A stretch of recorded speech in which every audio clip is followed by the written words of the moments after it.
एक पान का पत्ता लीजिए और उसके आगे और पीछे वाले हिस्से को काट दीजिए। अब उसमें डालिए 2 चुटकी के करीब अजवाइन, 2 लौंग, पर लौंग का आपको केवल ऊपर वाला हिस्सा लेना है, तना नहीं, और आधा छोटा चम्मच के करीब शहद।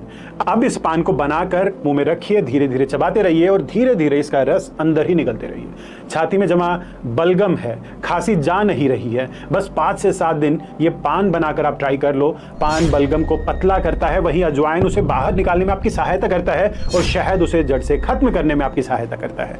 तो जाग जाइए, अब भी समय है, अपने घर के खाने की ताकत को पहचान जाइए।